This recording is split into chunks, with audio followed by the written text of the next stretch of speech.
Welcome back to Michigan Sports Media Network. I am here today with my Tigers lead reporter, Brad Thompson, and our Red Wings lead reporter, James Gullett. Today, not too much going on, but as always, we will start with the Tigers. They are currently doing pretty well, so I will hand us off to Brad to give us our update. All right, thank you, Chase. Good afternoon, gentlemen. Uh, Tigers, good stuff. Great win last night. They came out swinging. Uh, they put up some serious runs on the board. And when you get, when it was, I want to watch it, of course, through the whole game. But when it was 4-0 with Scooble on the mound, I'm like, should I go to bed? But I wanted to stay up and watch it a little bit. You know, the Tigers' offense is pretty damn good.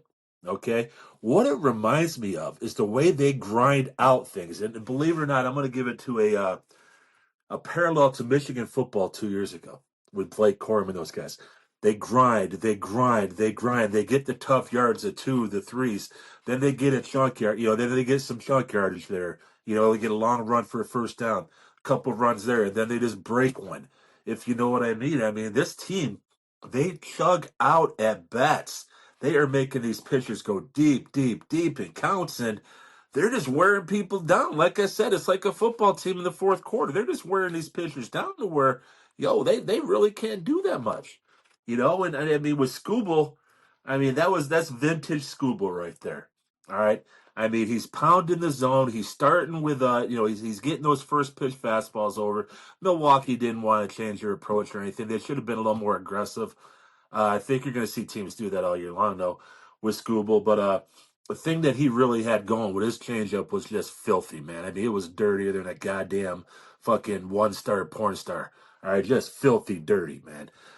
He had a 60% whiff, all right, on his changeup. All right, that doesn't mean that they're striking out. That means they're swinging and missing. That is absolutely spectacular. So, and then I think what we all love, what the city loves, which endears him to this city, is obviously it's his pitching, man. But when that guy gets fired up, and they're calling it yesterday, angry Scooble. Boy, I wouldn't want to fuck with that guy. I'll tell you that right now. I love his intensity. I mean, good God, he is the closest thing that I think, and the guy was a right-hander, to Jack Morris from the 80s with the Tigers, most winningest pitcher of the 80s. Morris had a mean streak. Now, he didn't show it by yelling into the glove.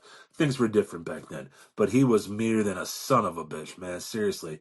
I mean, he was meaner than an old man with fucking a case of week-long hemorrhoids. All right, he was, oh boy, nasty. So overall, it was good. Good weekend. They took another series. Pitching was good. You got right out of there, and Reese Olson did a great job there. He's steady. He's that steady guy. He's steady Eddie. He's going to be 4 or 5 games above 500. He's going to get him anywhere from 12 to 15 wins, which is important. And then what you saw on Saturday is you saw Jackson Jobe. You saw the good Jackson Jobe, and believe me, he's going to be great. But I think what was best for Jobe was he got on the road. He didn't have all that kind of pressure of being at home. Remember last year of the playoffs, everybody gave him a standing ovation when he came in. And you got to remember, for a 20-year-old kid, this is it can be a little overwhelming. I don't care how polished you are. But, his ball was moving like a water bug on Saturday. He had him in and out. Just tremendous stuff. It just gets you excited. If this kid's doing it now at 20 with that kind of stuff, when he's when he hits, he's going to be great. But when he hits like 25, 26, we're talking one badass pitcher out there. So, a concern, and I was doing a little research. Riley Greene, okay? Now, he went 0 for 4 on Sunday with 2 Ks. It happens, but I was looking at some numbers. Cody Savernhagen, real good analyst there. He's on X. He has, it's almost like a lie detector chart, almost, or like a graph of like your financial, especially with Terrastyle, like your financial statements. He will go for 15 games where he's hotter than a firecracker, but then he goes on these like 10-game spans. And he's just brutal, just absolutely brutal. Through 23 and 20 to 25, his OPS is usually in those good streaks above, a 900 and above. But then, 900 above is amazing. But then he will slip to about 5 to 10 games where he is under 500, and this is just OPS alone. Very very streaky, and that's something the Tigers really can't have. You'd like him to be more consistent. He's just got to be more consistent. I think with I think he's going to be attacked a little more. When he's got Torkelson hitting behind him because they don't want to they don't want to put him on base with Torkelson up. So hopefully he sees his a little more streak of fastballs, but these slumps, they're just absolutely brutal. Where he's already it's in the playoffs last year. Did you guys? I know you watched it, but did you see him do anything? He didn't do anything. He did not have anything of substance to do. He hit one of those. He's got the peaks and valleys. He was in a valley, and boy, this is supposed to be he is. This is their best player, non-pitcher. This is their best player. And I know Torque is on a hell of a run. God bless him. I love him. But, Riley Greene is proven, okay? He's got to be more consistent. He just does. Let's see. Um, they've taken 4 out of 5 series now with the Twins, okay? They win tonight in Milwaukee. That's going to be 5 out of 6 series. That's just flat out amazing. If you can think about it now. If you can go 2-1 in series, okay, or 3-1 in series, you're gaining a game a series. Okay, you're gaining a game. It's going up and up. Now they're going to lose their series. They're going to get swept every now and then. But I don't see anything with this ball club right now where you've got really any leaks. If they can withstand a Riley Greene slump right now, he wasn't in the lineup yesterday. They still put up 9 runs. I think that speaks volumes to what they have. I first when we talked about the preview, I said, the left side of the Tigers infield scares me because I don't think they're going to get any production, and I couldn't be. I'm glad I was wrong. Um, Javi Baez, he's hitting 286. He's only struck. Well, if you include last night now, he's only struck out 9 times. His OPS is at a 696. Last year was a 282 for the whole season, of course. And his WAR is a plus. He's a plus .2 in WAR. When he gets up in the leadoff situation, he doesn't lead off for the team, but when he leads off an inning, he's getting on base either through a walk or he's getting the hits. He's setting tables, and we are acting surprised because he's just been pure dog shit up to this year. If he's the Javi Baez where we say, here's the $24 million Javi Baez, good God, man. Guys, this is going to be scary. Trey Sweeney, rookie, basically, he's at a .7 WAR. He's at a 692 OPS, and his defense is outstanding. So all of a sudden, when you've got Javi at third and Sweeney, the left side, you want to throw him McKinstry, 298, 829 OPS, a .6 WAR already. He's played 14 out of 15 games, so this is not a small sample size for him. He's been outstanding. The more and more he plays, the more I think if he plays on a regular basis, I think you might have something here. So who knows? AJ knows best. We know that. And I'm not going to get slappy now with Colt Keith. He went 0 for 3 yesterday with another just brutal strike. He's just lost up there. And like I said, that's why I'm here. And AJ's right now making the lineup card in Milwaukee. But guys, he's hitting a .188. All right. He's got 11 total bases in 13 games played.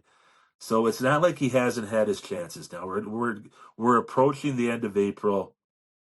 I don't think the team or AJ's doing this guy any good now. Okay, I'm honestly feeling some empathy for this guy. Okay, he is completely lost. Anybody with half a brain with baseball can look at this guy in the plate, and he is just completely lost. He's lost all confidence, whether he said it or not. He's lost all confidence. It's just a matter of time. It looks almost like just a dog out there in his last legs when he's going to go out to the backyard and just die. It's like, dude, just put the dog down. Literally send him down. Keith, that is. Don't kill Keith. Even though I wanted to the last podcast. But it's just not good for anybody. It's not. He's not helping. If he's not helping, just he's too young to be fucking with his head, with all this bullshit that's going on. It's not good. It's not good. Uh, Injuries. All right. Nothing on the injury front, although James is going to scare the shit out of me right before we went on right on air. So, I mean, uh, but in the minor league system now, it's seeped down into the minor league system. All right. We can't stop it. Kevin McGuingle, number 2 prospect in the draft, opening day, man, he jammed his ankle bad. He has not been back since. I mean, good God. And then you got Bryce Rainier, 3rd guy in the system, number 3 guy in the system. He's walking off the other night, looked like he had a groin injury. Doesn't look too serious, but I mean, how much are we going to be able to take? And finally, yeah, another guy and I'm not going to go on a tirade, but I'm about ready to. All right. Gas can Maeda, okay? He's just a gas can. You put him out there and he just lights shit up. All right, got a goddamn cruising. 9-0 shutout, right? Hey, all right. See Maeda walk in. I look over to my wife watching the game. I said, watch, he's going to fuck this shutout up. What does he do? Can't hit the ocean from the beach. Throws one right over the middle. Boom. All right, I took my meds today, so I'm not gonna go off on him. I'm not. I doubled up on my meds. But this guy, man, all right, he's not good. All right, and if they want to put him in a mop up role, if you want to mop up the puke off the floor or the disaster, whatever, he's the fucking janitor. All respect to the custodians out there. Just mop the shit up and get the game over with. But no, you gotta go and you gotta fuck a shutout up, okay? Just screwball, fuck you. God damn it! I said I wasn't gonna do this, but hopefully when Alex Cobb gets back, we can launch this guy back to wherever the fuck he came from. Okay, Minnesota, wherever the fuck he came from. Just have Colorado sign him. Colorado doesn't do dick anyways. But Cobb will take, I would think, because Cobb's not going to take anybody's spot in that rotation right now. I don't think they foresaw Casey Mize and Jackson Jobe doing the things that he did. So Cobb can come in for Maeda, be that long relief in case the starter gets touched up that could keep a team in the game so they can come back. That's the role they had Maeda in, and then they just keep getting worse and worse. You're already down, just boom, boom, boom, boom, boom. So we're gonna end with gas can Maeda, and but other than that, man, this again, I'm gonna say it, it's a good baseball team. It's a good baseball team. So back to you guys. Yeah, and great stuff there, Brad. And if you want to see this good baseball team in person on April 25th, all you have to do is follow us on Twitter at MI Sports Media, subscribe to the YouTube at MI Sports Media Network, and donate $1 or subscribe to our newsletter for at least $1, and you will enter the giveaway. The giveaway will happen next Monday. The game is next Friday, so keep your eyes out, keep your ears open. But with that being said, now I will pass it over to James Gullett for our Red Wings update. I wanted to open with a hey hey hockey town, but I'm going to talk about the Griffins in a little bit. So I feel like hockey town's kind of shifted over to the west side of the state with the news that we'll cover here in a couple moments. To blanket the statement as plainly as I can, I feel like I would not be doing my job if I didn't at least talk about the Red Wings beating Dallas in what I would deem an almost meaningless game. The only reason I say almost meaningless is because we did beat the Dallas Stars and we did cost ourselves position in the draft lottery. So although it is the lottery, so nothing's guaranteed, we cut our chances of getting a top 5 pick almost in half. So there is still a chance, but we're right in the middle of no man's land where we don't have a good chance to get a high pick and we don't have a good team either. So that is unfortunately where we are at. But to give Brad a brief moment before I cover this next topic. He may want to pre-turn his head to the side because I'm going to give you 3 reasons why these last 2 games should be watched. And it is a hard sell, but I will do my best. 1, can Casper continue his development and his current hot streak of late? Over the last month, he, in my opinion, and many other people's opinion, has been playing as our number 1 center. And even though he has not formally taken over that number 1 center role, he has been outplaying Larkin. He has more points than Larkin. He just passes the eye test and looks better. And I don't know if that is an attaboy for Casper or a what the hell are you doing, Larkin? Where you at? I'm hoping it is the former, but at least it looks like one of the prospects that we've been talking about for a couple of years, if you've been in the Red Wing circle, is panning out. Number 2 reason, can DeBrincat get 40 goals this season? He did score against Dallas last night. He has 37 on the season with only 2 games left. And out of curiosity, I want to open it to you guys real quick. Feel free to chime in. Do you remember or do you know the last Red Wing to score 40 goals in a single season? It's been a while, I'll give you that much. All right.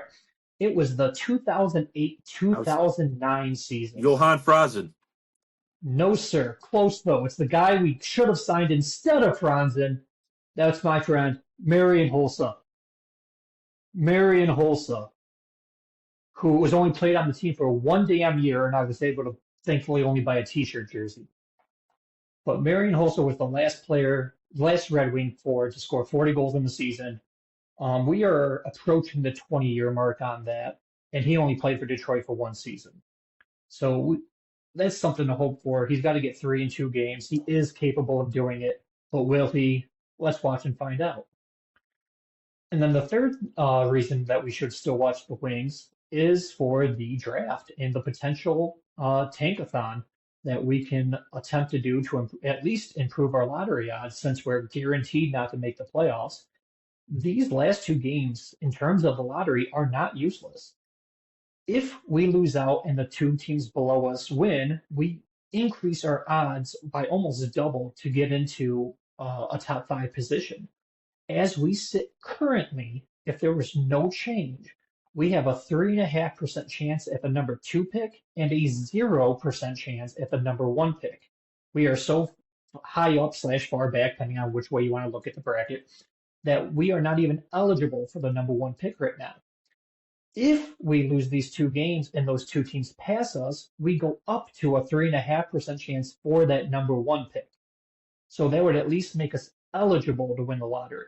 Still a low chance, but we at least have a flyer or a ping pong ball, whatever, however they do that. And then our chances for the number 2 pick could go up from 3.5 to 5. Once again, not a dramatic increase, but 20-30% of that percentage. So they're not completely pointless. They could help shape our future with a little luck, which the Wings have even worse luck than the Pistons when it comes to draft lotteries. But maybe it's that year because we have nothing else to root for in terms of the Wings. And then the only other thing I really wanted to touch on is the big news with the 2 Swedish prospects. The Red Wings have called up, or I shouldn't say called over Axel Sundin Pellikka, our first-round pick, 17th overall in 2003, and Michael Brandsteg Nygaard, our 24 first-round pick, 15th overall, from the Swedish Hockey League over to Grand Rapids. So they are still not up on the main roster. I would not mind seeing what they can do for these 2 games just to see where they're at, but they're at least in the States now.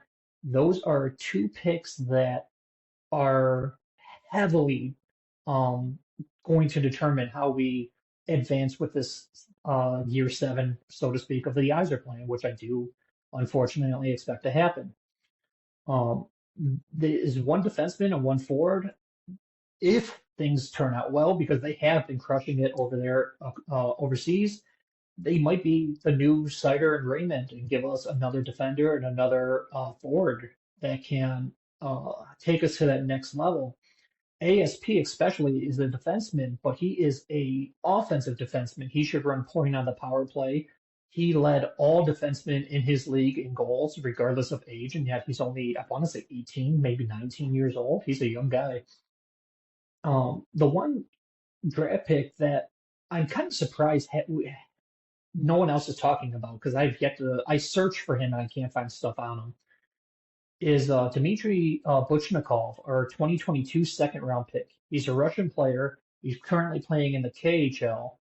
And when we first drafted him, a lot of people said he was non-committed to the NHL and coming over here.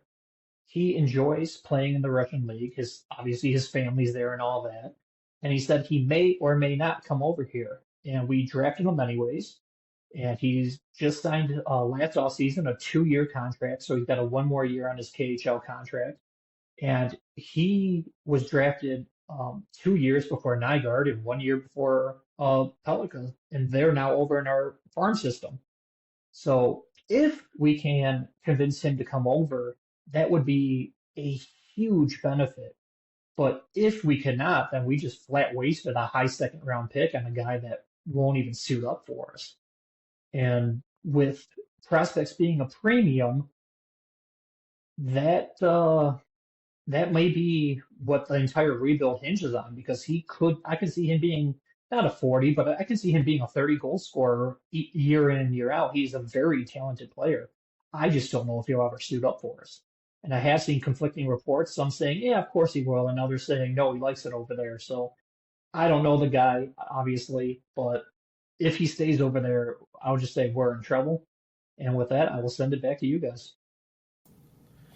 Yeah, really good stuff there, James, as always. Really, the only thing I have to say on the Red Wings right now is just lose, baby. Just fucking lose. You've been doing it all year. Keep the train rolling. Why are we winning games now? Like, what the fuck is going on? I understand it's a lottery, so there's really no, like, tankathon or whatever, but still, get the odds, man. Get what you can. But with that being said, Brad, do you have anything to add? Yeah, just a few things. Hey James, so when these guys come over, are there tariffs on them too? I just wondering. I mean, what the fuck nowadays? No. This is honestly. I'm gonna be serious here. Seriously, I'm gonna be serious here. First of all, numbers don't lie. So let me say this, and I was wrong, and I will say when I'm wrong. They are currently, I believe, 46 games below 500. And I'm not joking here because I said 51, they're 46. You can do the math if they lose two more or so, but come on, does it really make a difference? That's pathetic. Here come the numbers. And this is nothing great's going to come of it, guys. Lucas Raymond, minus 16.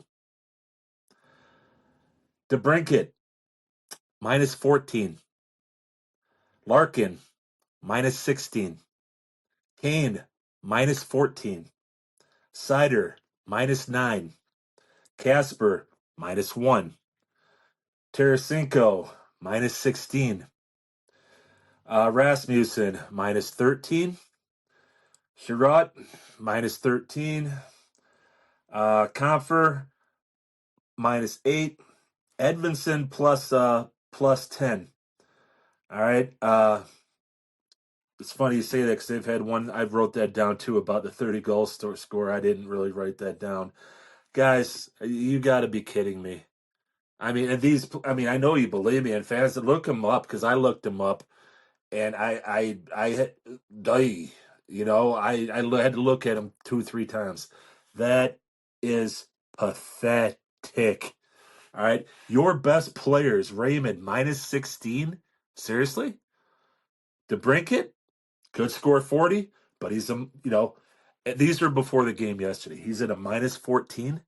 Really? Your captain, your leader, who is the worst captain in the last 20 years in Detroit sports, by the way, by far the worst captain. Zero leadership ability. Okay? He's an above average hockey player with zero leadership, yet he's wearing what name doesn't belong like Sesame Street? Iserman, Lidstrom, Zetterberg.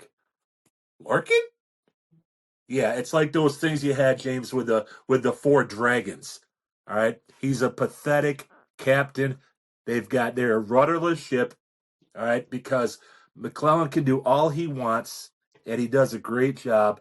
But if you don't have somebody in that locker room who's a strong voice and a strong presence, you got nothing, and that's exactly what they have. Dylan Larkin, take the C off your sweater. You're garbage. Okay, you're an above-average hockey player, but you are the worst captain in the 2000s. Okay, you're a clown. Uh, Let's see what else. We're at a 3% lottery last time I checked, which is fine. And here's the thing, guys. Here's the thing, honestly. We're going into the 7-year of Yzerman. We know he's going to be there. Okay. Um, there are no way, shape, or form contenders. I mean, they're the furthest away from being a contender. Understand this, please. There were 7 games outside of the wild card, but there are also 6 games outside of the worst record in the conference. Yikes. Okay. So my point is if, and that's no guarantee, if they make the playoffs, they sneak in, okay, but when is this team really going to contend for a cup? We're looking at 3 years, maybe 4. So let's tack that on so Eisenman's going to get basically a decade to turn this franchise around. Guys, that's, it's not even worth going off on a rant. It's sad. When apathy sits in with me, that I don't give a fuck. All right, fuck them. Fuck Larkin. Fuck Yzerman. Fuck Illich. Whatever, dude. 10 years. They didn't even give Matt Millen 10 years. Okay, and and it's Thank pathetic. God. If yeah, yeah, James, if you hit the nail on the head. If this guy's name was anything but Steve Yzerman, he'd have been broomed out 2 years ago. Okay. And so if you want to sit there and if you want to have the fond memories of when he was a player and you want to keep them, go ahead, have the fond memories. But that's all you're gonna have because you got no president, you got no future. So you just keep going down that road with Eisenman, and let me know how that goes because I'll be, I don't know where I'll be, but it sure is going to be in front of the TV. All right, and even if they gave me free tickets, it's the old saying with Lions is, a guy comes up and puts 2 tickets, under a guy's window to surprise him. The guy comes to his car, and then there's 2 more on his window, so there's 4. Okay, so pretty soon you won't be able to give these tickets away. It'll be the 2-for-1 special. There'll be whatever. I fuck them. Uh, so let's talk about the draft prospects. Okay, you're talking about getting in the top 5. This is the funny thing. They probably will get in the top 5 this year because honestly, there truly is no difference between the top 5 and the middle 5. All right, there is no sweepstakes. There is no, you know, there's no McDavid, sweepstakes. Nobody out there like that. There is nobody out there like that.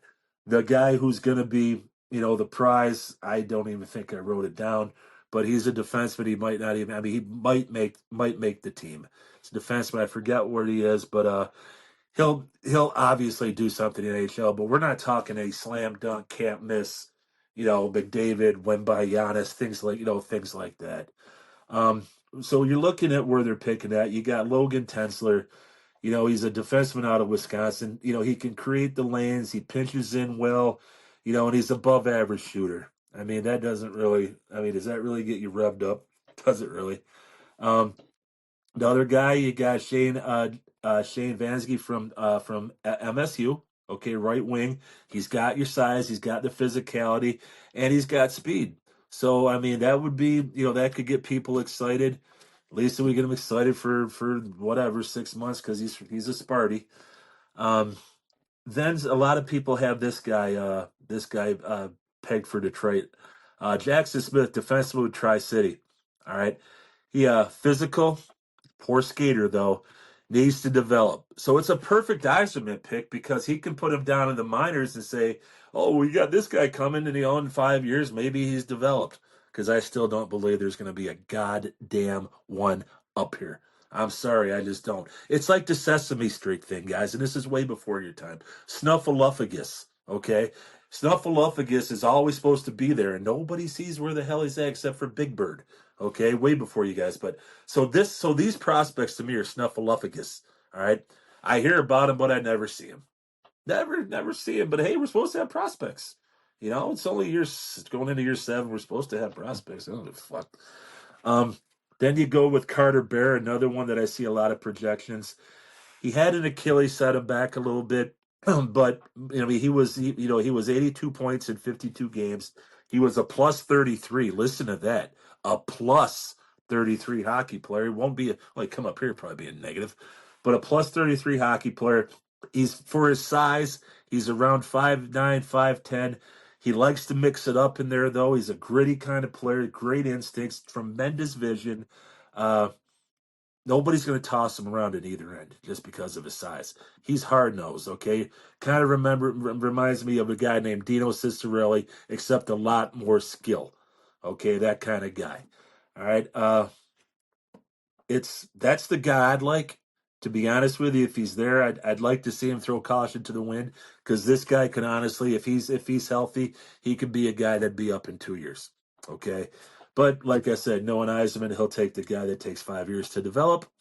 But whatever. Like I said, if you're lucky, this team will be ready in 10 years. If you're lucky, so. You want him.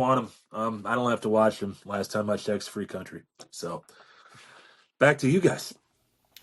Yeah, good stuff as always, Brad. And hold on, Sesame Street was my shit. All right, Snuffleupagus was my boy. Okay, so we ain't quite that young. No, but with that being said, let's talk about something a little bit more positive. The Detroit Pistons. Okay, a team that did make the playoffs. A team that is good. A team that has young players that actually play on the fucking team. Oh my God, it's like rocket science out here. I will say that's the one thing I really don't like about hockey and even soccer in some ways. You got baseball is the same way.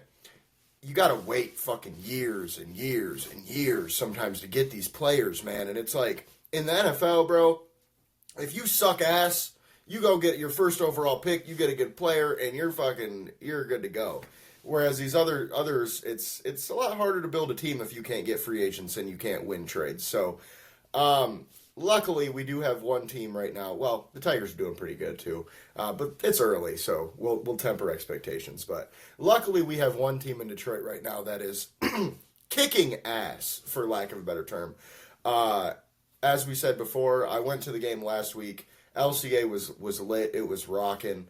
This Saturday, they take on the New York Knicks in New York. As we all knew, we knew this is what was going to happen. But last time we saw you, we went over some stats, right? And it made the Pistons sound like they had a pretty good shot. The stats are updated, and that shot don't look too good anymore, guys. I'm just going to be honest. I was already kind of pessimistic, but before, the Pistons were 4th in rebounds. Now they're 13th. And I personally felt like that was the big difference maker between these two teams was the Pistons' obviously defensive ability and ability to get rebounds, even though they were technically smaller than a lot of the teams that they play. However, right now, the Pistons are 11th in points, 13th in the rebounds, 14th in assists, 20th in assist to turnover ratio, 21st in turnover percentage, 12th in net rating with a 1.9, 14th in offensive rating with a 114.6, and 10th in defensive rating with 112.5. Now, the Knicks are not really that much different. It's not a huge discrepancy.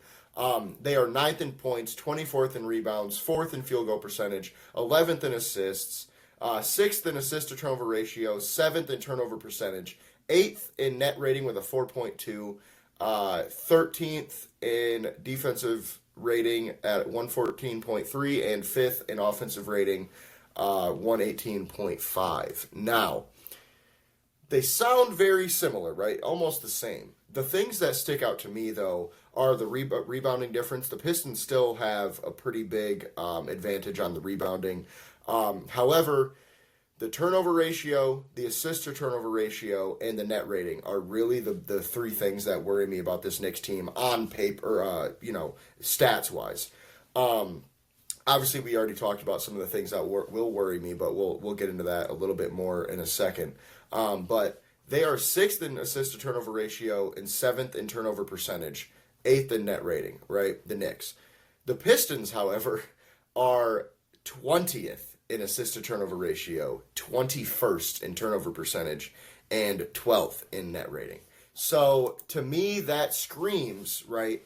The Pistons are kind of what we thought they were. They're a good, scrappy, hard-nosed team that realistically has a lot of issues. And I know everybody in Detroit right now is riding the Pistons. They love the Pistons. They love Detroit basketball, and I do too. It was a great time at the game. We went to 2 games in the last couple weeks, actually. It was a great time, both games.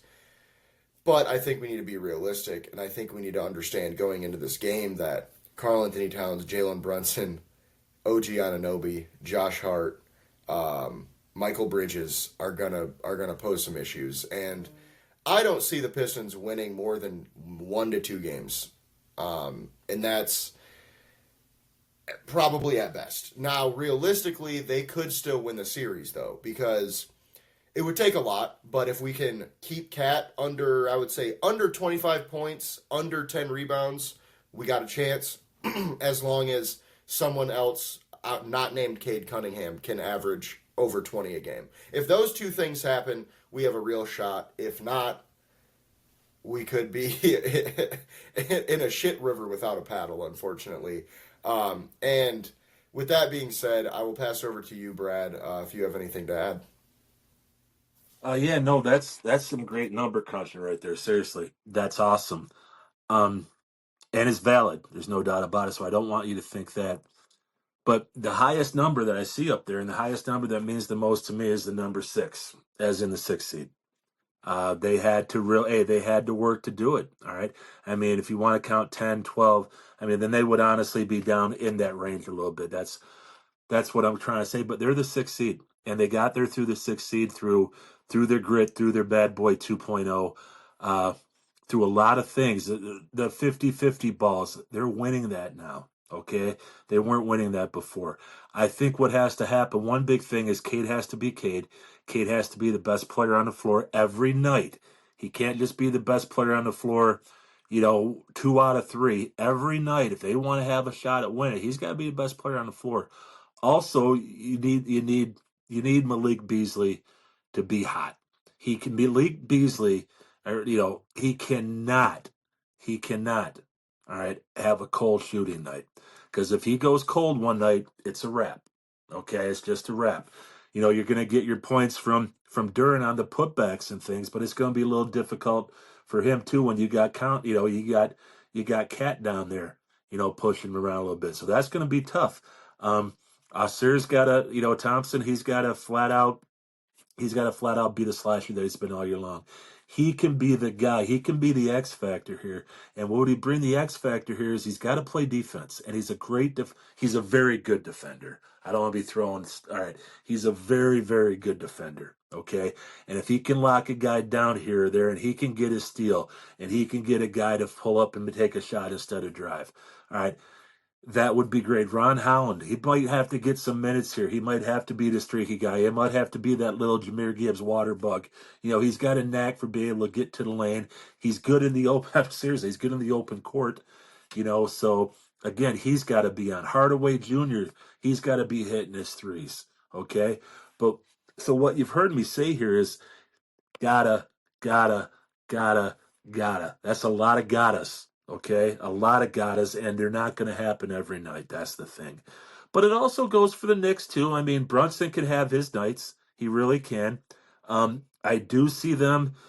Throwing a lot of bodies on Cat, seeing which one sticks. It might be if it's working one night, they're going to go with that. If they got to switch it up one night, they go with that. So I don't think you're going to see one guy on him, at all cost.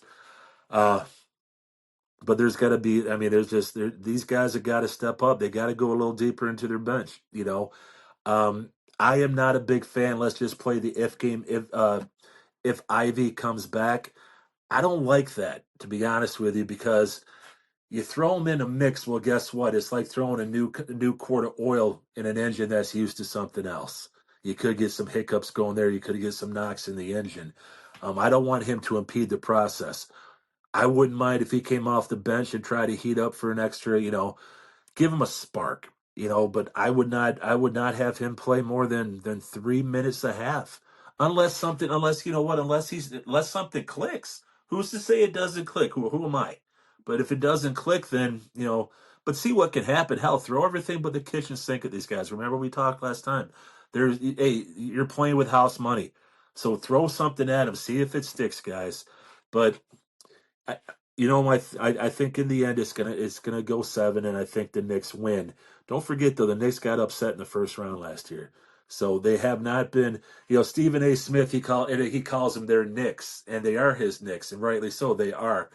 But do you remember? And this is where it's ironic. You remember how he likes when the Cowboys lose as he comes on there and everything and everything. Well, you know what? Your Knicks are the Cowboys, Stephen A. Knicks are the Cowboys of the NBA. They're a brand, they're popular, and they always come up short. I don't think they come up short this time because all the goddess that the Pistons have to do, they're not always going to be there in 4 games. So, good stuff on your end, but let's see what happens. I know I'm looking forward to it. Hey, I'll tell you what, this is what can help the Pistons too. They steal one on the road early. Guess what they're coming back to? We know what Detroit's like. We know when Detroit's been starving for basketball, right? Just like they were starving for football, just like they were starving for baseball. When you go into LCA, you're going to need your earplugs, okay? Because it's been a long time. Pistons get one on the road. Let's see what can happen. Let's see. So that's all I got. Back to you guys. Yeah, and that's really good stuff from you, Brad. You know, that's why basketball is so different than other sports and when it comes to the playoffs. Obviously, hockey has a series and baseball has a series, but I guess football is really the only one that doesn't. But that's why basketball is so different, right? Because football is any given Sunday. You come with the right mindset, you beat that team, you move on. Whereas in basketball, the better team's going to win the series most of the time, like probably 8 out of 10 times realistically. So I think we all can kind of agree the Knicks are the better team, but the Pistons do have a chance, right? And, like you said before, it comes down to a lot of gottas. Like, they got to do this, they got to do that. The thing that I've been thinking about recently a lot, like my big takeaways, I guess, from the game, it's going to be, can we stop Cat? Okay, number one. Number two, if we stop Cat, can we stop the other guys on the perimeter? Because the thing I'm worried about right now is, like we've talked about, we're a little undersized, right, when it comes to Karl Anthony Towns, 7 foot tall. Our tallest guy right now is 6'10" with Jalen Duren. Let's say we're doing a pretty good job on him, though. We got him, let's say Stewart's on him, and, every time he backs him down, we get a guy coming over from the corner to help, or whatever the case, a guy popping down from the elbow. That's going to leave somebody open, right? So the thing that worries me is if we stop Cat, there's another step that the Knicks can take. That's all I think really comes into this series is the Knicks just have too much firepower, man. We don't have it. We just don't. Like, if Malik Beasley can come out and average 25, we got a chance. I just don't know if that's going to happen. I'm not willing to bet on that. You know what I mean? So a lot of it will come down to also Cade. Obviously, as we know, I think OG Anunoby is a pretty good matchup for Cade. Just in terms of his length, his strength, his athleticism, his ability, all of it. He's a great matchup for Cade for the Knicks. Now, Cade did drop 36 the last time he guarded him, so it's not like he's going to shut him down. The OG Anunoby ain't prime Kawhi. You know what I mean? He's not locking anybody up. However, I do think it could cause some issues. I also think in the playoffs, a lot of teams are going to play it differently. I think they're going to attack Cade defensively. I mean, they're going to do whatever it takes to stop Cade. Period. Who else you got to worry about offensively? I mean, Duren is really the only other guy. Malik Beasley if he gets hot. I mean, Tim Hardaway if he gets hot. But it's like, it's just one of those things that like we've said before, we're playing with house money. thank God we made the playoffs after such a long drought.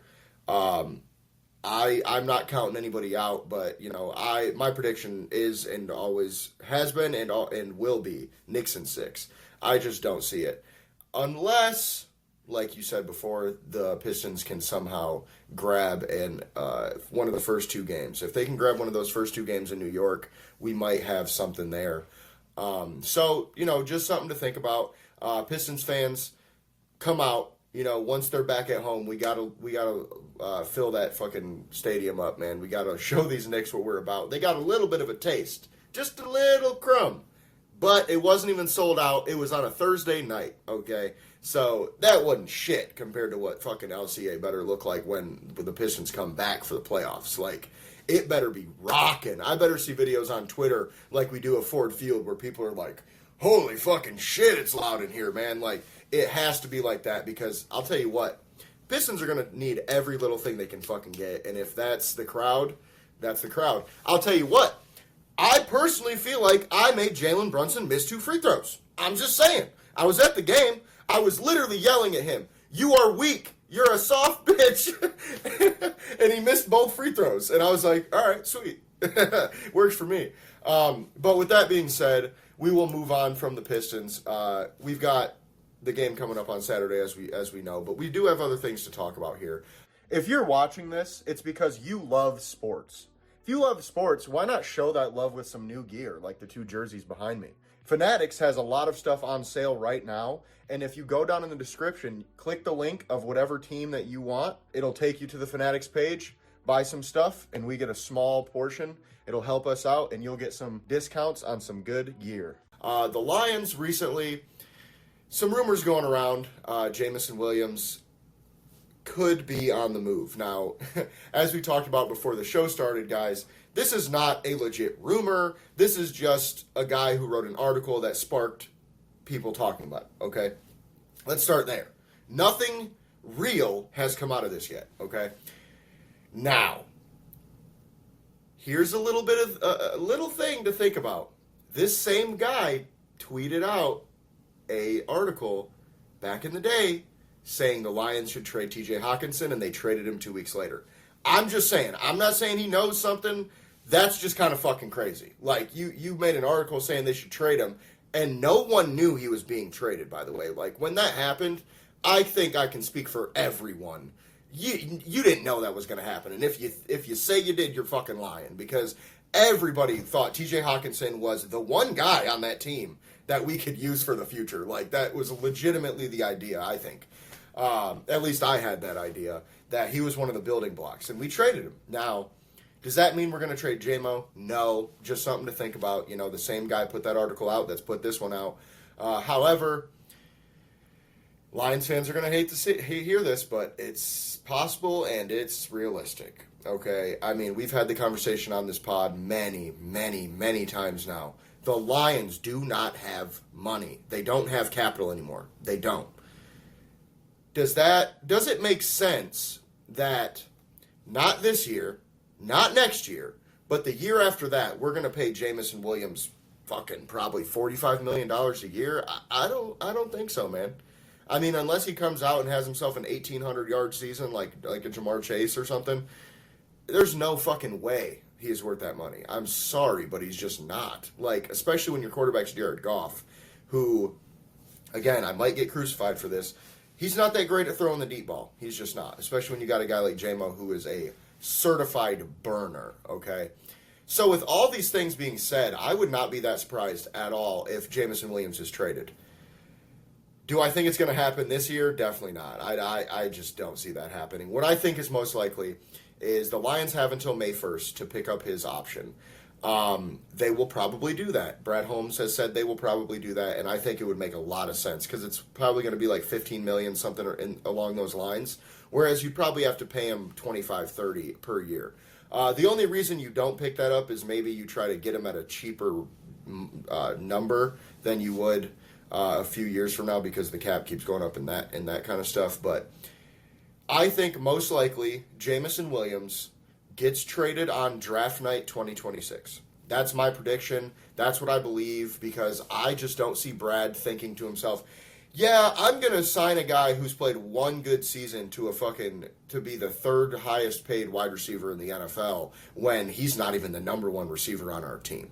Okay, and I know he's fast. I get it. I fucking get it. He is fast, fast as fast can be, buddy. But the NFL is full of fast dudes. It's full of fucking elite speed guys. Okay, there are fucking let's just say 100. There's probably 100 wide receivers that get drafted every single year.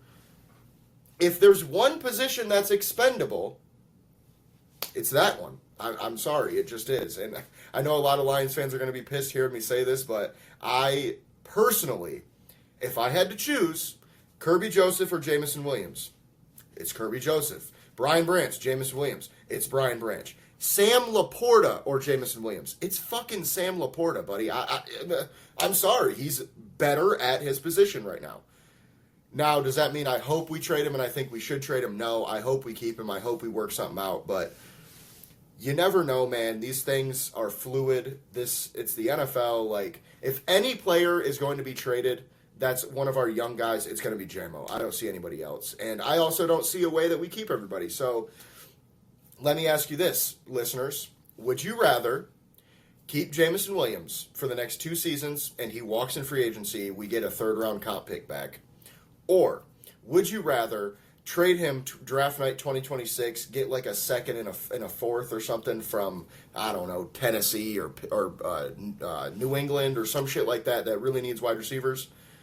Go draft another receiver with that second-round pick. You get some more defensive help with the fourth-round pick, and you save money.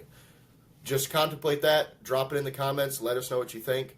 But with that being said, James, I'll pass it over to you. I know you're a huge JMO guy, so I'm kind of excited to hear your thoughts on this. You shouldn't be. JMO is my favorite Lion. He has a role on this team, on this offense, that no one else can fill on the roster, at least currently. We don't have another deep ball guy. He is one of one, and that's not a pun on him changing his number to 1. Although, slight side note with that, 1, I would say, for the last 3 years, is the number of death for the Lions. Just off the top of my head, and I did not research it, but I'm fairly confident in this. I don't believe we've ever had a player wear number 1 in consecutive seasons. I know Cortland Sutton was number 1, then we got rid of him because of his arrest and whatnot. And then number 1 became Maurice Alexander, our reserve punting kick return man, who I was a big fan of. He went to Chicago and followed Ben Johnson. And now JMO has it. So the last 2 guys that had number 1 all left after their first season in the number 1. Doubt there's anything to that, but I have noticed the pattern. On top of that, to what fuels and what I think started the whole rumor is the receiver from Texas. I'm trying to find Matthew Golden. He was in town and had one of his 30 official visits with the Lions, and he would be that guy in the play style that would replace JMO. But in my opinion, for what it's worth, I would rather draft a guard, an edge, a D tackle, depending on if it's I was going to say a certain player, but let's just say Derek Harmon. He's the only D tackle I'm really looking at least at the 28 spot, if he's there. Or Grant, but I don't think he'll be there for the record. But I don't see us getting rid of JMO. I don't see us trading JMO. I see us extending him to a long-term contract. I don't think he'll cost as much as you were saying, though. And I mean, I could be wrong. I've been wrong before. But I see this as somewhat of a Jamar Chase and T. Higgins situation where Higgins just got his new contract, but he's only making, and only is a loose term, but he's only making $25 million a year because he's that wide receiver 2, while Chase is making over 40. With St. Brown already making 30, I think you would only have to pay JMO 25, maybe a little higher, like 27. And yeah, that is, I will admit, kind of right at my border of would I or won't I. But if the number is somewhere in the 40s, if he's asking for chase money, unfortunately, you just got to get rid of him. As much as I love him, it is a business.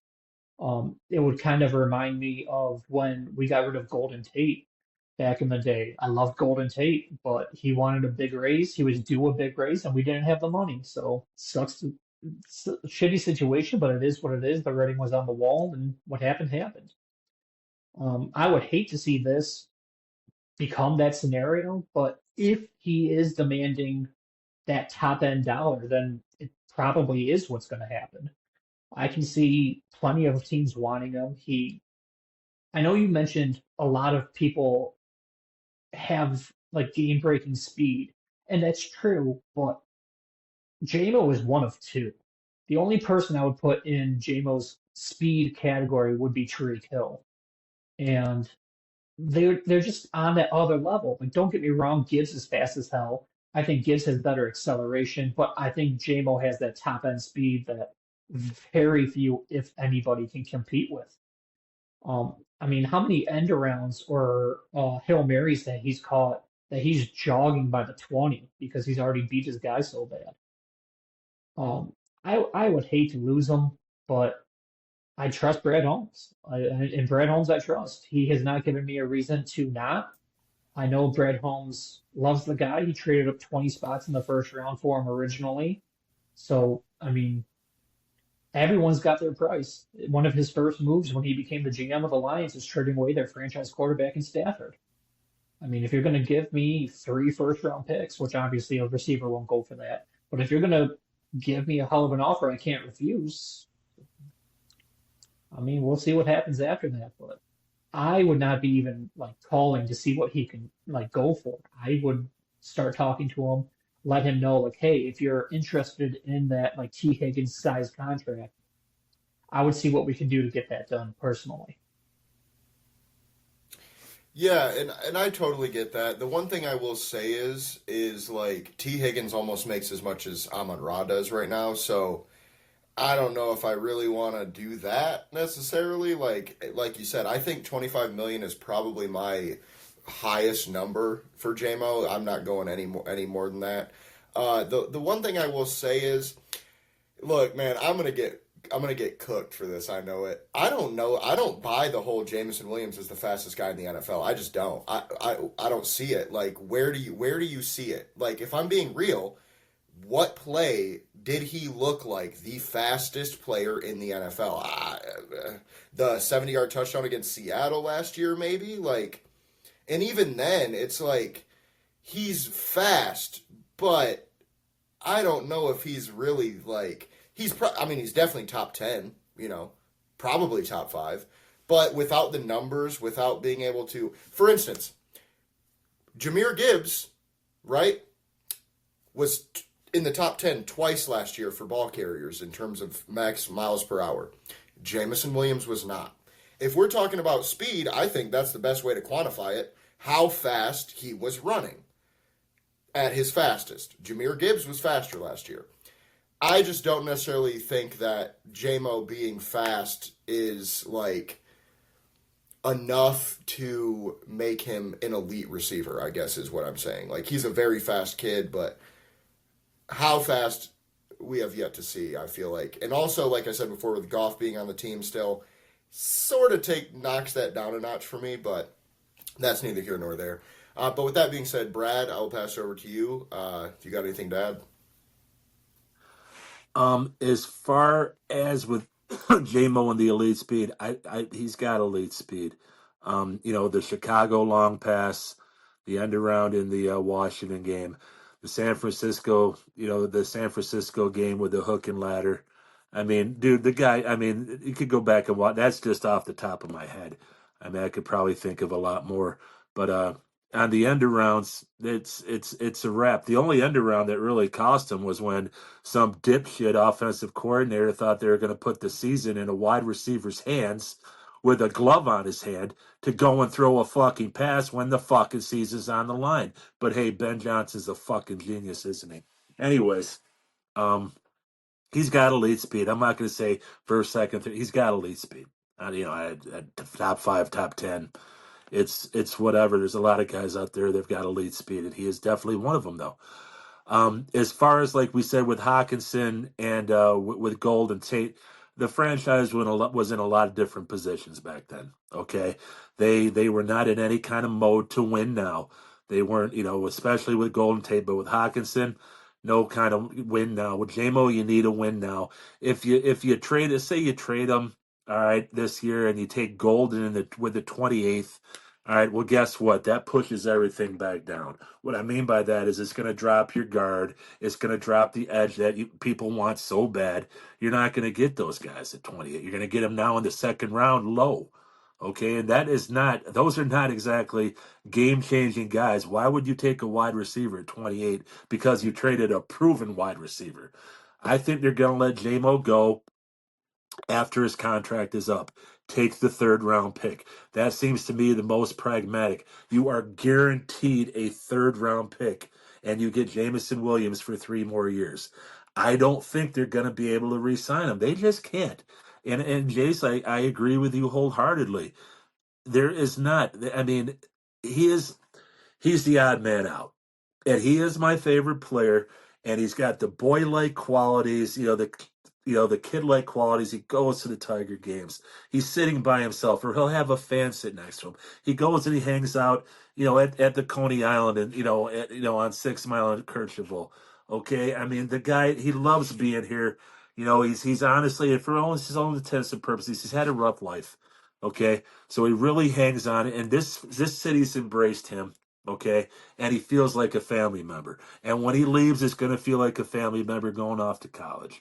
Okay, because he is going to leave. All right. But hopefully he leaves in 3 years. And another reason you can't let him go is, guys, is what happens if we know about injuries? What happens if Brown goes down? What happens if Jesus Christ, Patrick, he goes down? Okay, we're not. It's like the guards, and people disagree with me on that one, guys. We're not deep. We're not deep. So, they if they want to take a guard, if they want to trade up into the second round again, all right, and get a receiver, I don't think anybody should be like, holy shit, okay? Because like I said, you're gonna. I mean, who is going to replace one of those 3 guys if they go down? What if 2 go down? Guys, we've seen it all happen last year. So don't be ready for anything, man. Anything. You got to keep J-Mo. I mean, you have to. And you got to draft. I mean, shit, I just said don't take a receiver 28, but you got that guy from Arizona that drops. I don't think Golden is the right fit there. I think Golden would be a guy that they trade up in 2 to get if he drops. Yeah, I would do that. I would do that. I think, in those silly little mocks that I've been sending, I want the Boston College defensive end.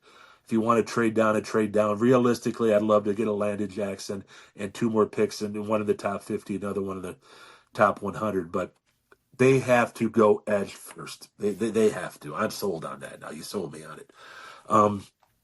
If you told me what we'd have to do, edge, guard, receiver, corner, then another edge. Okay? Ideally, that's mine. All right, so there's one guy, Jason, I want to get your thoughts on this. Tesla, not the car, Tesla from Arkansas. And it's not just because this guy went to Arkansas. So it is a coincidence, but it does make you think it's the Matt Jones kind of thing. All right. I like this Tesla guy. I really do. He's a red zone option. He's a guy that can be over the middle. He can get the 50-50 balls.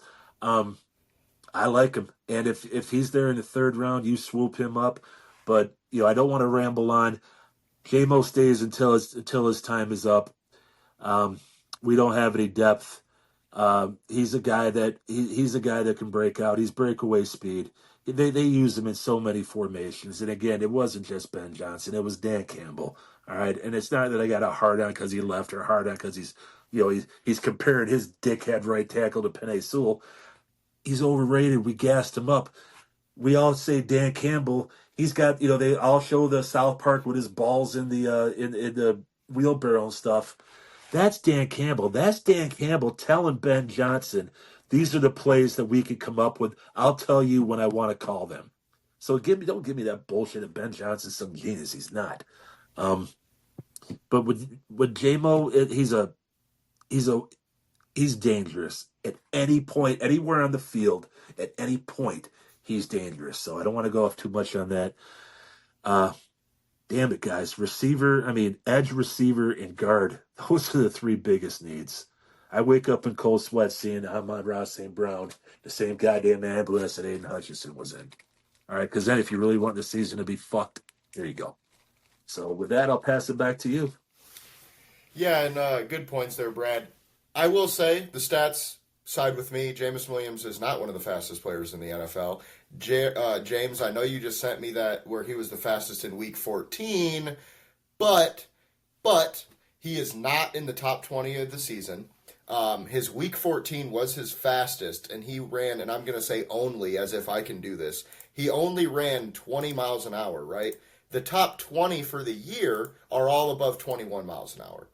I know it's a small discrepancy. I'm just saying, if he's fucking elite of the elite, if he's the best of the best, he should be on that fucking list. Period. Like, it's really that simple. Now, that's also ball carrier speed, so things are a little bit different. He might be a little bit faster when he's running his routes and things like that. However, you mentioned Jahmyr Gibbs as not being as fast as him. Jahmyr Gibbs is in the top 10 twice, like I mentioned. Over 22 miles per hour. I'm sorry, he was over 22 miles an hour once, almost 22 the second time. Now, you mentioned Isaac Tesla. I am a fan of his. I am. But I'm glad you brought that up because there was another receiver that I just drafted in my mock draft, in my 32-man live mock with 32 different users, 32 different GMs. It's not just like one of those mock draft simulators or whatever. So I found Dante Thornton Jr. from Tennessee, okay? I do like Tesla, but I like this kid a little more, I think. And here's why, okay? 6'5", 208, 4'3", okay? He's got hands. He is a kick-ass blocker, dude. He can block his ass off, okay? The only thing, not only, but the only thing that's a big red flag about this kid is his route running. That's coachable, I think. That you can fix. I drafted him, and this is the only thing that I'll say about my mock draft. I drafted him in the 4th round, okay? If we can draft that kid in the 4th round this year, I would feel a little bit better about moving on from JMO. Also, it was a good point in the 2nd round. I wouldn't be surprised if the Lions do draft a wide receiver a little bit earlier than what we're expecting, not even just because of JMO, but because we need another one. I mean, realistically, I could see us drafting one. However, this is not the right draft to do it. I don't think this is a very, I don't want to say mid because it's not a bad draft. It's just not like the last few years where we're seeing, 3rd, 4th, 5th, 6th, 7th round fucking wide receivers play pretty damn well. I don't think we'll see that this year. I think we'll see, a more regular sprinkling of wide receivers that are pretty good throughout the draft, but I just don't see many studs getting drafted like an Amon-Ra in the 4th round. But on the Isaac Tesla front, I wouldn't be mad at him in the 4th round either. I mean, either one of those guys. I just like this kid because he's got that deep speed or that deep threat speed. He could kind of take over JMO's role in a lot of ways. Obviously, he won't be the same ball carrier in terms of rushing as JMO because of, he's a way bigger guy. But I just like that idea. But with that being said, James, do you have anything to add?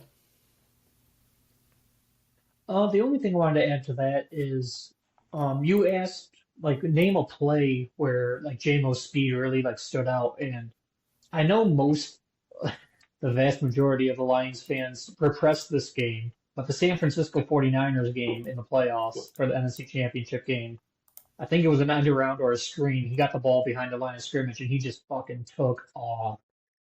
And you're not wrong with the top speed, and I don't know if I'm reading too much into it or if my fandom potentially is getting in the way. But as I said before, there's times where he is breaking out on either a deep pass or an end around, yada yada yada, and then he starts jogging from the 20. I almost question if he even got to top speed, or if he knew he was breaking away and he just coasted after that. Um, but once again, like I said, I can't prove that, but the thought crossed my mind. I'll just leave it at that. Yeah, and I mean that makes sense. The only thing I would say is that they would have tracked the speed, so they would have tracked his top speed. It wouldn't just go to where he started slowing down. So like I kind of get what you're saying, but I don't really think it changes anything. Now, on the play that you talked about, he only ran 18 miles an hour. So just to think about that, it's not even one of his best from the last season, let alone ever. So I know the speed might seem like it's this is the thing, okay? And I don't mean to go on a long tangent about this, but this is a common misconception when it comes to sports in general, right? A lot of people, right? You're ball watchers. You see the ball, where's the ball? That's where the ball goes. You know what I'm saying? I think a lot of people don't take into account all the things that happened before that. You know what I'm saying? So yeah, JMO might have looked super fast on that play, but my guess is the defense got faked out, took a fucking false step. The whole defense took a false step. And I mean, when JMO's that fast, you're not going to catch him. You know what I mean? So I would assume that there was some end around, not some end around, but there was the end around, and then there was some sort of like action with it that confused the defense. And that's why it seems like he was running super fast, but you know, maybe the defenders were just farther away, whatever the case may be, just to put some context into it. So with that being said, we will move on from the JMO conversation for now, because I'm sure this will come up again at some point. However, some NFL stuff going on, and to kind of go from Lions to the NFL pretty smoothly, Jalen Ramsey, okay? And I know we brought him up before. What the fuck? Why? Okay, why? Why do we even think to entertain the idea of bringing him onto this team? He's not a culture fit. We ain't got the fucking money, brother. We ain't got the picks, okay? And we just signed like 4 fucking corners in free agency. We drafted 2 last year. If we did this, I would be like, is this motherfucker gonna play edge? Because that's the only thing that would make any sense, you know? And I haven't seen too many people talk about bringing him in. It's just one of those things that I've seen it a couple times, and I'm just like, this seems like one of those things where it's like the Myles Garrett situation, except Myles Garrett was actually a need. It's the same, I don't know if you've noticed that, but it seems to be the same people who are, okay, this guy got cut, or this guy happened, let's go get him. Let's go get him. Why not? Why not? Why not? And I know we've talked about it on this podcast many times. At the right price, anyone can be brought in. Totally. Jalen Ramsey is not the right price, okay, at all. If he gets cut and he'll come over here for $4.5 million on a 1-year deal, sign me the fuck up. But he ain't. That ain't happening, okay? What's most likely is he's going to get traded to, like, Baltimore or some shit like that, a decent team, Kansas City, who has a little bit of money, who really needs some help on defense. Baltimore, in my opinion, makes the most sense. They had a pretty rough go of it last year on the pass defense front. So I could see that making some sense. They got a little bit of money. They could, I mean, it won't take much to get him, probably a 4th or 5th round pick. You know, and he's a good player, don't get me wrong. I'm not saying people are stupid for thinking that we should bring him in. What I am saying is it's just not a realistic option. I mean, if we can't fucking keep Zadarius Smith, we ain't adding Jalen Ramsey. It's really that simple. So, with that being said, James, I'll pass it over to you if you have anything to add. Not really. I had a back and forth with someone on X today about the potential addition of Ramsey, and you are correct.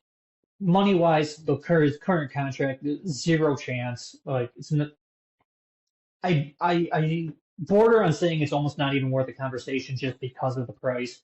However, as a player, I do think he fits rather well in how we could use him.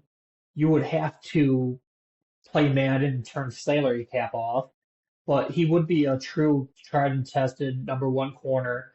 I think he would help Terry Arnold stay at the number 2 spot, let him adjust while he's not covering uh, Justin Jefferson and those kind of guys. Not saying he's incapable, but that's just a lot to ask of a year two guy. And I can just kind of see why people would look at the roster and see why we can plug and play him there. But as you said, with the money, it doesn't make absolutely no sense. We would have to cut probably two starters just to afford them, and then we have even more holes even after that. So, yeah, long story short, not happening. Yeah, and that's exactly, exactly like you said. I also think a lot of people just see the name and forget how old he is and that he's not Jalen Ramsey on the Jaguars anymore. He is not even Jalen Ramsey on the Rams anymore. He is Jalen Ramsey that really should move to safety. I think he'd be best at safety. His instincts, his intangibles. I always felt like he could have played safety coming out as a corner anyway. So I think he might be, better off switching positions. But with that being said, Brad, you got anything to add? Yeah. Well, first question I got is Miami. I mean, they to me at least, they got to be in full rebuild mode. I mean, first they lose their left tackle. All right, now they're talking Tyreek Hill, could possibly be gone. Ramsey out. I'd like to know what kind of game plan Miami's got. I think they're kind of in limbo right now and almost in purgatory. So, I mean, you got Tua up in the air, which you never know. I mean, we always say one good hit and a melon squashed. Well, his melon's been squashed a few times. Um, that's the first thing that comes to mind. What are you doing, Miami? Second thing is you're right. The age factor is definitely there. It's and then on Twitter you see guys get released or guys that are all of a sudden on the trade block through the Adam Schefter stuff, and then you see the little memes or the little gifs or our Lions fans gotta have some, we gotta have, we gotta have, and you see the little Squidward down there, with the red like hell going, look at that, Brad, look at that. Shut the fuck up. All right, I mean, it's like if fucking I don't even know if Stephen Jones got fired, first thing Lions fans would be, oh, we got to bring him over here. Oh, we got to bring him over here. It's just like, give me, give me, give me, give me, give me. They're like those little Latino boys selling the chiclets when you go on vacation down in Cabo. All right, just stop annoying people. So, but no, he, of course, first thing you hear the ear ring, oh, Jalen Ramsey. Then you really, for those of us who are sane, and I'm not sure I am anymore, but for those of us that are sane, it's do some homework behind it. This was Jalen Ramsey 3-4 years ago. Yeah, there's some capital that needs to be spent. He needs to be over here. So we we've got to choose wisely. I think you're going to see after this draft, you're going to see I've said it before. You're going to see where the draft is. We could have a Zadarius Smith back here. Hell, we could have a Von Miller back here or over here. I think we're going to see, there's going to be some moves by Brad here after the draft. And I think there's going to be some moves here after June 1st cuts. Or they make the cuts, and I know sometimes that's procedural, but they also make cuts at June 1st and also in training camp. Let's remember the cuts come down at training camp. So he's not done. He's got a little, you got to do a little spackling here, a little spackling there. I see a semi big move coming after the draft if he didn't get what he wanted, shopping the draft. So that's all I got. Yeah, and good points there from you, Brad.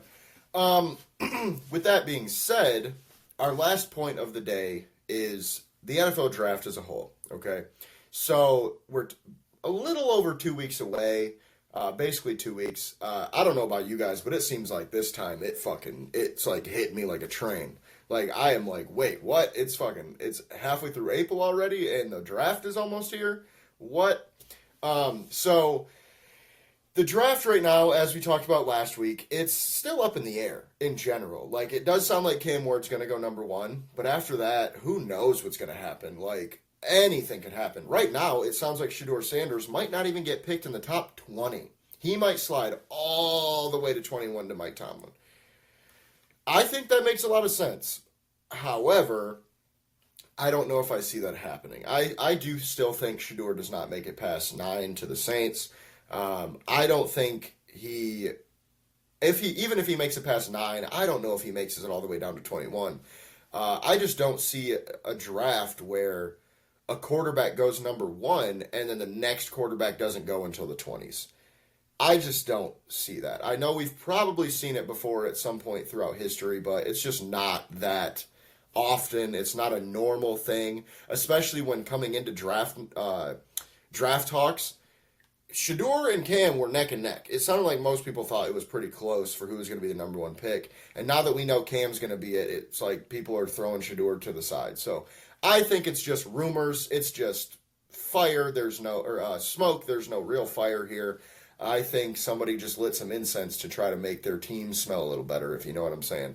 So at the end of the day, it's just rumors, and I think that's all it is, really. I think it's just people trying to have something to talk about.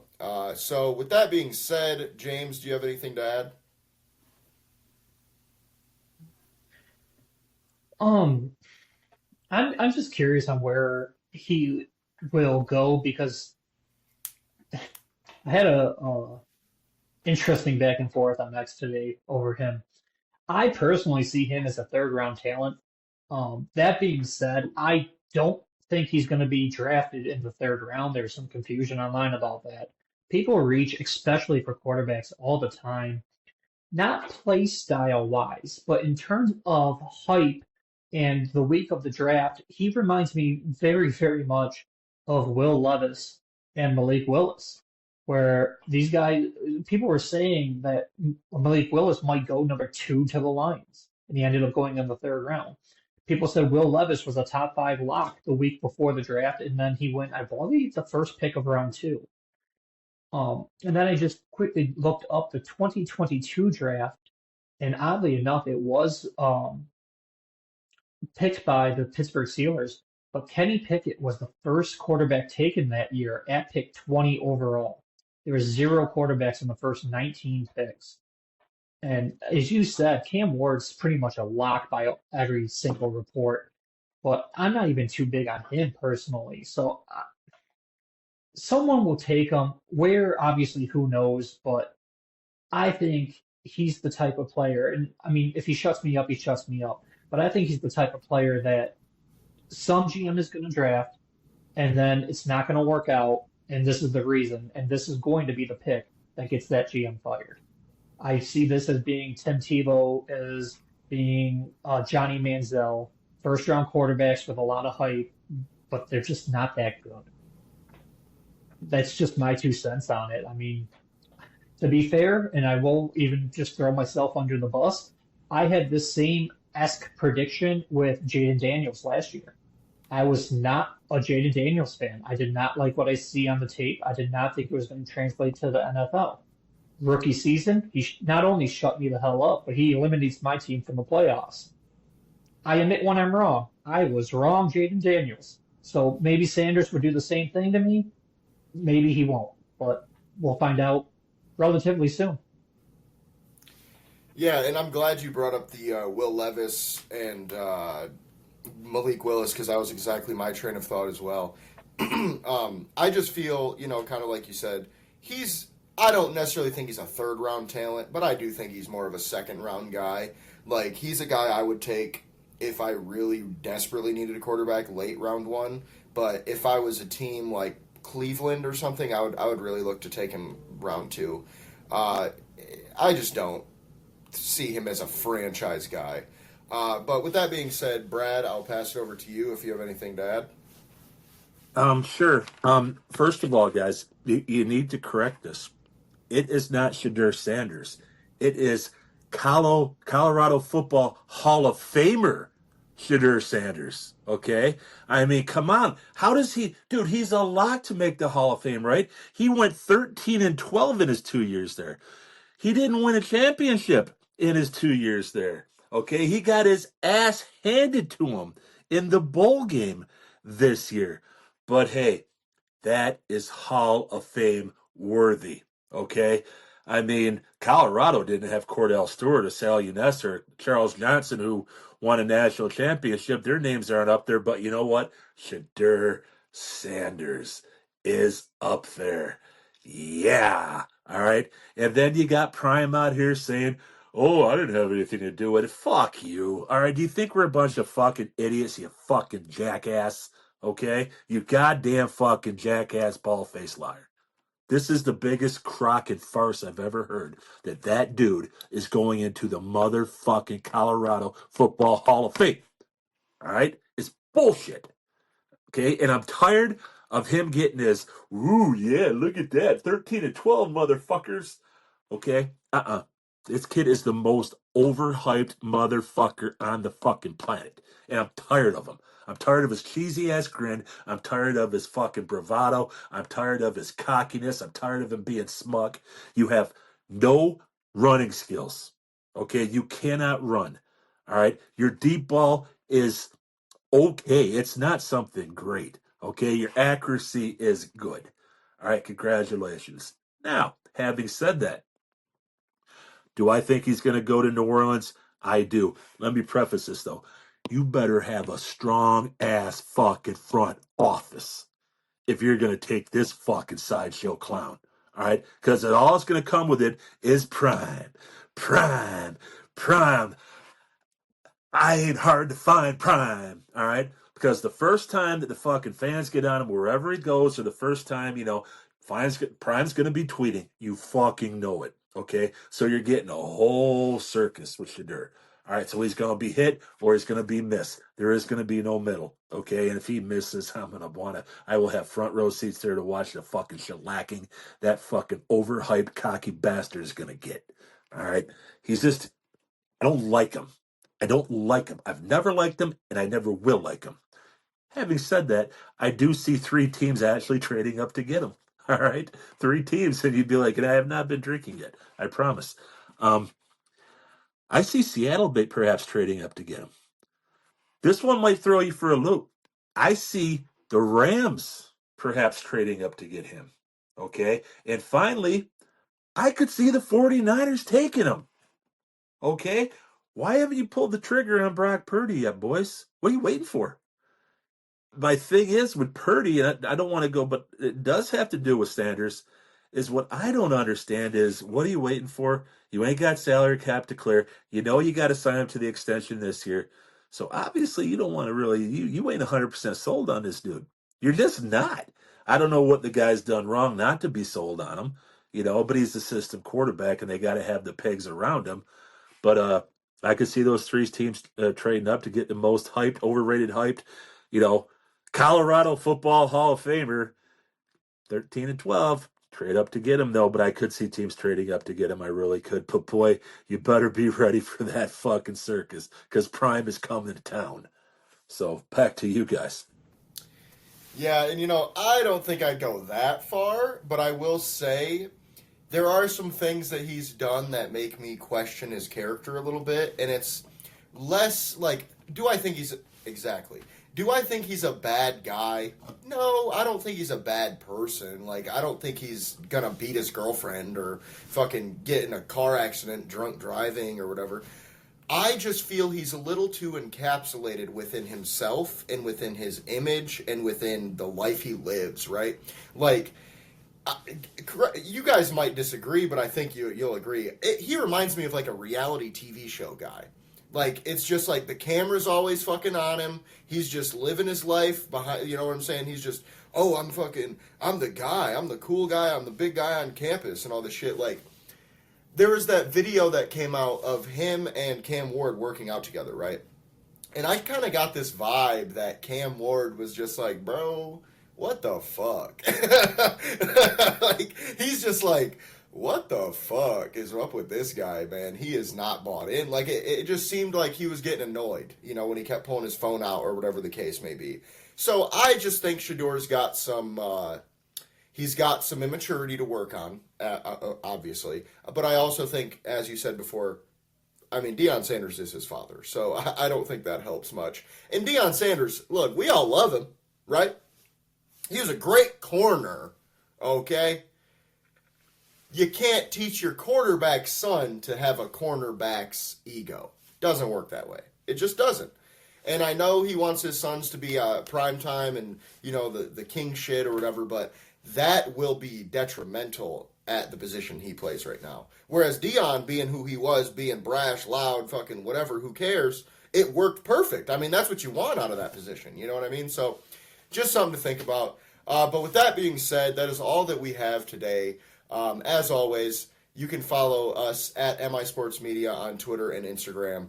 You can find us Michigan Sports Media on Facebook, misportsmedia.com, and you can find James Gullett, our Red Wings reporter, at Gullett_James, and Brad Thompson, our Tigers reporter, at BT8Ball. And you can find me at JSoSweet. And as always, don't forget about the giveaway. The tickets will be given out on Monday, and I appreciate you guys for watching. We'll see you on the next one.